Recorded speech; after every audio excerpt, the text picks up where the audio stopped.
ಇನ್ನು ಕಾಂಗ್ರೆಸ್ನ ಈ ನಿಲುವಿಗೆ ಸಂಬಂಧಪಟ್ಟಂಗೆ ಯಡಿಯೂರಪ್ಪನವರು ಪ್ರತಿಕ್ರಿಯೆ ಕೊಟ್ಟಿದ್ದಾರೆ. ಆಹ್ವಾನ ಇದ್ರೂ ಕೂಡ ಹೋಗ್ತಿಲ್ಲ ಅಂದ್ರೆ ಏನರ್ಥ?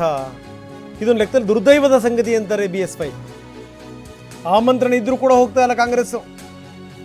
ಇದಕ್ಕಿಂತ ದುರ್ದೈವದ ಸಂಗತಿ ಇನ್ನೊಂದಿದೆಯಾ? ಬೆಂಗಳೂರಿನಲ್ಲಿ ಮಾಜಿ ಮುಖ್ಯಮಂತ್ರಿ ಯಡಿಯೂರಪ್ಪ ಹೇಳಿಕೆ ಕೊಟ್ಟಿದ್ದಾರೆ.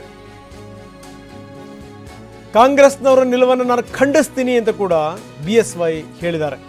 ಕೋಟ್ಯಾಂತರ ಹಿಂದೂಗಳ ಭಾವನೆಗೆ ಈ ನಿಮ್ಮ ನಿಲುವು ಧಕ್ಕೆ ತಂದಿದೆ, ಇದೊಂದು ಅಪರಾಧ ಅಂತ ಕೂಡ ಹೇಳಿದ್ದಾರೆ. ಒಳ್ಳೆಯ ಕೆಲಸಕ್ಕೆ ಕಲ್ಲು ಹಾಕುವಂಥವರು ಮುಂದಿನ ದಿನಗಳಲ್ಲಿ ಪಶ್ಚಾತ್ತಾಪ ಪಡಬೇಕಾಗುತ್ತೆ ಅಂತ ಕೂಡ ಯಡಿಯೂರಪ್ಪ ಹೇಳಿದ್ದಾರೆ. ರಾಮ ಮಂದಿರದ ಒಂದು ವಿಶೇಷ ಸಂದರ್ಭ, ಅಲ್ಲಿ ರಾಮನ ಮೂರ್ತಿಯನ್ನು ಪ್ರತಿಷ್ಠಾಪನೆ ಮಾಡುವಂಥ ಸಂದರ್ಭದಲ್ಲಿ ಕಾಂಗ್ರೆಸ್ನವ್ರಿಗೆ ಆಮಂತ್ರಣ ಇದ್ದರೂ ಸಹ ನಾವು ಹೋಗೋದಿಲ್ಲ ಅನ್ನುವಂಥ ಒಂದು ತೀರ್ಮಾನವನ್ನು ತಗೊಂಡಿರುವಂಥದ್ದು ಅತ್ಯಂತ ದುರ್ದೈವದ ಸಂಗತಿ.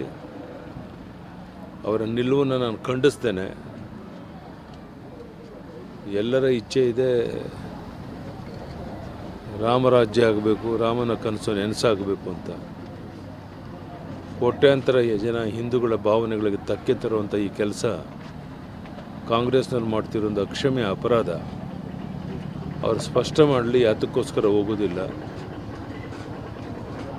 ಬಹುಶಃ ಸೋನಿಯಾ ಗಾಂಧಿ, ರಾಹುಲ್ ಗಾಂಧಿ, ಸಿದ್ದರಾಮಯ್ಯ ಇಂಥವ್ರು ಸೇರಿ ಈ ರೀತಿ ಒಂದು ಒಳ್ಳೆಯ ಕೆಲಸಕ್ಕೆ ಕಲ್ಲಾಕುವಂಥ ಪ್ರಯತ್ನ ಮಾಡ್ತಾ ಇದ್ದಾರೆ. ಮುಂದೊಂದು ದಿನ ಅವರೇ ಪಶ್ಚಾತ್ತಾಪವನ್ನು ಪಡ್ತಾರೆ. ಈ ನಿಲುವನ್ನು ನಾನು ಖಂಡಿಸ್ತೇನೆ.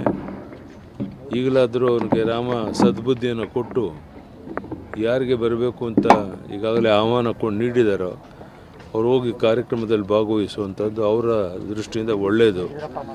ಇಲ್ಲ ಅಂದರೆ ಕಾಂಗ್ರೆಸ್ ಪಕ್ಷ ರಾಮನ ವಿರೋಧಿ ಅನ್ನುವಂಥದ್ದನ್ನು ಸಾಬೀತು ಮಾಡಿದಂತಾಗುತ್ತೆ. ಈಗಲಾದರೂ ಎಚ್ಚರ ವಹಿಸಬೇಕು.